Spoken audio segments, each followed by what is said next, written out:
नमस्कार मित्रों। आज मैं आपके सामने बहुत इम्पोर्टेंट टॉपिक, जैसे कि अभी पितृपक्ष स्टार्ट होने वाले हैं थोड़े दिन में, तो उस टॉपिक पर आपके साथ डिस्कस करने के लिए ये वीडियो मैंने बनाया है। हालांकि आप सभी जानते हैं बहुत सारे वीडियोस इस पर हर साल आते हैं, पर आज इस वीडियो में कुछ ऐसी बातें मैं आपके साथ शेयर करूँगी जो आपने पहले और किसी वीडियो में नहीं सुनी होंगी, क्योंकि ये हमारे पुराणों में है। तो आज मैं आपसे उन्हीं पॉइंट्स पे आपके साथ बातचीत करूँगी। तो पितृपक्ष, जैसा कि आप सभी जानते हैं कि पितृपक्ष जो है पितरों के प्रति हमारी श्रद्धा सुमन अर्पित करने का समय होता है। ये भाद्र पक्ष की शुक्ल पक्ष की पूर्णमासी से अश्विन मास की कृष्ण पक्ष की अमावस्या तक हम इसको मनाते हैं। और इस पीरियड में जो पितृ हैं वो मृत्यु लोक में अपने स्वजनों से मिलने आते हैं। मिलने क्या, उनका तर्पण ग्रहण करने आते हैं, ये कहेंगे हम। और इस यमराज भी अपने जीवों को इन 15 दिनों में मुक्त कर देते हैं ताकि वो अपने स्वजनों से मिल सके और उनका तर्पण ग्रहण कर सके। तो श्राद्ध का मतलब ही है श्रद्धा से किया जाने वाला कार्य।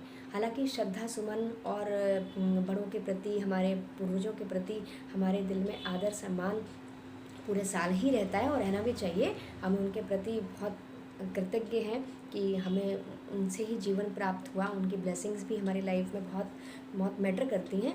बट फिर भी, क्योंकि मानव जो है ना, वो ह्यूमन बीइंग, जब तक वो उसको नियम में नहीं बांधा जाता तब तक वो कोई काम करता नहीं। मुझे भी इंक्लूड, मैं अपने आप को भी इंक्लूड कर रही हूँ। तो नियम में बंधना बहुत ज़रूरी है, क्योंकि नियम में जब हम बनते हैं ना, तो हमारी ऊर्जा का वो लेवल ही कुछ और होता है। वो माहौल, वो ऊर्जा का लेवल, तो वो इसीलिए ईश्वर ने हमारी सुविधा के लिए ऐसे ये हर चीज़ का एक नियम बनाया है। तो 15 दिन जो है हमें अपने पूर्वजों के प्रति उनके लिए होमेज, उनका ग्रैटिट्यूड और उनके लिए थैंकफुल होना चाहिए, और उनको ये तर्पण हम अर्पित करते हैं।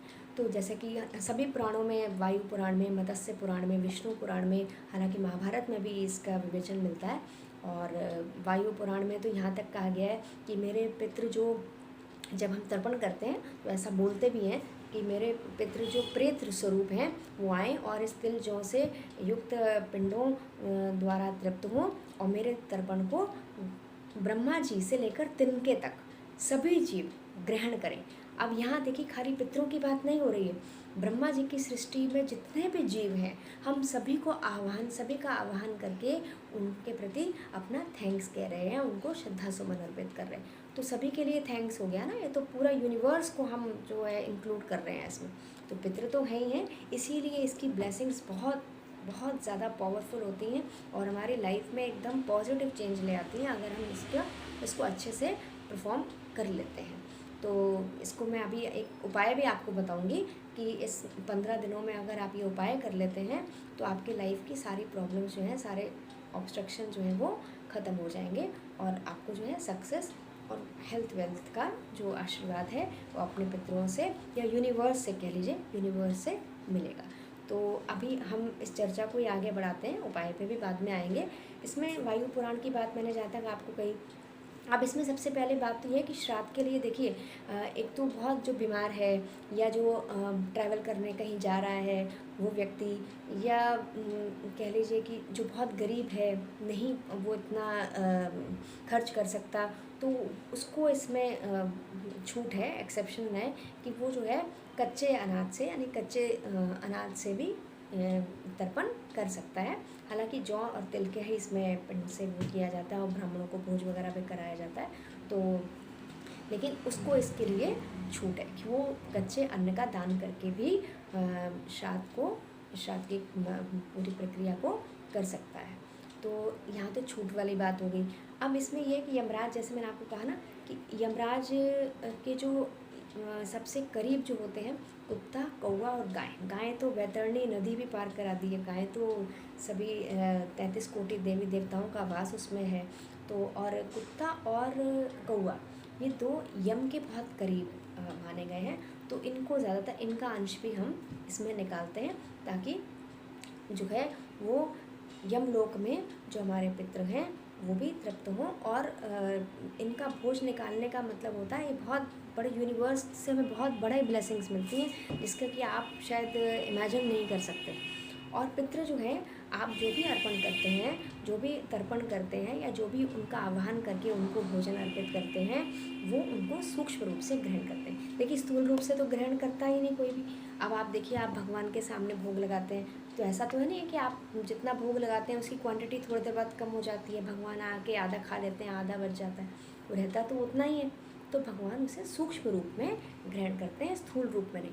ऐसे ही पितरों के प्रति जब हम भोग देते हैं या जो तर्पण करते हैं, वो उन्हें आकर स्थूल रूप से ग्रहण नहीं करते, सूक्ष्म रूप से ग्रहण करते हैं, जिसको हमें मन में ऐसी फील हमें महसूस करना चाहिए कि वो आए हैं और उन्होंने ग्रहण किया है और हमें वो आशीर्वाद दे रहे हैं। अगर हम पॉजिटिव वे में इस चीज़ को फील करेंगे, महसूस करेंगे, और तो निश्चय ही वो आएंगे, क्योंकि ये हमारे सब चीज़ें वाइब्रेशंस पे डिपेंड करती हैं, आपके भावों पे डिपेंड करती हैं। जैसे आपके वाइब्रेशंस हैं, जैसे आप भाव देंगे, जैसी आपकी सोच है, वैसे ही काम होगा। तो अगर आप सोच ही नहीं रखेंगे तो फिर तो कोई काम, दुनिया में हर काम बेकार है।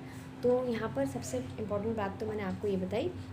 अब नेक्स्ट उस पर आते हैं उपाय क्या करना है। देखिए उपाय के लिए ये है कि हालांकि सभी डेली पूजा तो सभी करते हैं। पीपल की पूजा, जैसे आपको पता है कि पीपल की पूजा तो हर शनिवार को भी की जाती है, कुछ लोग रोज़ भी उसमें जल चढ़ाते हैं। लेकिन 15 दिन में मैं आपको एक उपाय बता रही हूँ, अगर आपने वो कर लिया तो वाकई आपकी लाइफ में आप देखिएगा विदिन 1 मंथ ऐसा चेंज आएगा जो आप शायद एक्सपेक्ट नहीं कर रहे हो। वो पॉजिटिव चेंज आएगा, आपके काम बनने लगेंगे, आपको कहीं से कुछ आपके रास्ते खुलने लगेंगे।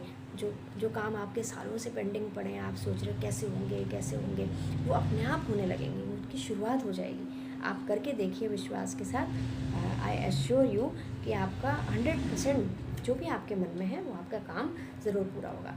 आप क्या करिएगा, थोड़ा सा जल लीजिएगा लोटे में और उसमें थोड़ा सा कच्चा दूध मिलाइएगा, ठीक है ना। दूध मिलाइएगा मतलब कच्चा कर लीजिए या कच्चा दूध उसमें मिला लीजिए, दूध और पानी मिक्स कर लीजिए मतलब, और उसमें काले तिल डाल के जो है वो आप पीपल पे जाके उस पर जल चढ़ाइए और परिक्रमा करके अपने पूर्वजों को ओम पितृदेवेभ्यो नमः, ओम पितृदेवेभ्यो नमः, ओम पितृदेवेभ्यो नमः इस मंत्र का जाप करते हुए अपने पितरों को याद कीजिए और उनके आशीर्वाद कुछ मत मांगिए, आप कुछ मत मांगिए, कुछ मत कहिए, आप इतना कहिए कि अपना आशीर्वाद दीजिए और मेरी भूलों को क्षमा कीजिए, अपना आशीर्वाद दीजिए, मेरे पापों को क्षमा कीजिए। बस मन से आपको समर्पण भाव से डेडिकेशन के साथ ये कहना है और आप घर आ जाइए। पीछे मुड़ के नहीं देखना है, जब जल चढ़ाने जाएंगे आप पीछे मुड़ के मत देखिए, घर आ जाइए। ये 15 दिन ये काम कीजिए और कोशिश करिए कि ये काम दोपहर 12:30 से 1:30 के बीच में कर लीजिए, है ना। और वैसे तो अपनी सुविधा से आप कर सकते हैं, ऐसा कुछ नहीं है। मैंने कहा ना, मेन चीज़ आपके भाव है, आपके भाव आपके साथ हैं, वो मेरे साथ नहीं है, मेरे भाव मेरे साथ हैं। तो आपके काम में आपके भाव आपका काम करेंगे, मैं या कोई आपका काम नहीं कर सकता, कोई किसी के लिए कुछ नहीं कर सकता। तो आप अपने भाव ऐसे बनाइए, भाव आपके अगर अच्छे हैं तो आप किसी भी समय करिए। लेकिन मैं जो एक बता रही हूँ कि 12:30 से 1:30 के बीच में अगर आप ये जल चढ़ा आते हैं और घर वापस आ जाइए, पीछे मुड़ के मत देखिए। और हाँ, संडे को जैसे हम पीपल पे छूते नहीं हैं या पीपल के पास नहीं जाते, तो एक काम करिएगा, चल मैं संडे को मिट्टी के जो दोने आते हैं, मिट्टी के जो वो आते हैं, उसमें एक में दूध, कच्चा दूध और एक में जल, ठीक है। ये वहाँ चुपचाप वहाँ रख के आ जाइए, किसी से बिना कुछ कहे बोले, और यही प्रार्थना करनी है, ओम पितृदेवेभ्यो नमः, ओम पितृदेवेभ्यो नमः, ओम पितृदेवेभ्यो नमः। मुझे मेरी गलतियों के लिए, पापों के लिए क्षमा कीजिए और मुझे आशीर्वाद दीजिए, मुझे मेरे पापों के लिए क्षमा कीजिए और मुझे आशीर्वाद दीजिए। बस इतना ही कहना है आपने, और ये कह रख के आप जो है आ जाइए। पीपल को छूना नहीं है संडे ना, वैसे आप छू सकते हैं, पेपर को छू के ऐसे कीजिए, नमस्कार कीजिए, परिक्रमा कीजिए, लेकिन संडे को स्पेशली सिर्फ वहाँ पर रख करके हाथ जोड़ के अपना और फिर वापस आ जाइए। ये आप इन 15 दिन में कीजिए तो आप देखिएगा कि आपके सारे काम बनने लगेंगे और आपकी लाइफ की जो सारी प्रॉब्लम्स हैं वो बहुत ही जल्दी दूर होने लगेंगी। इसी मैं आपको ये आश्वासन तो नहीं, आपको एश्योरिटी देती हूँ कि आपके काम ज़रूर होंगे। तो इसी आश्वासन के साथ, इसी उम्मीद के साथ कि आप ये करेंगे और आपके जीवन में सफलता मिले आपको, आपका जीवन सुखमय हो। धन्यवाद।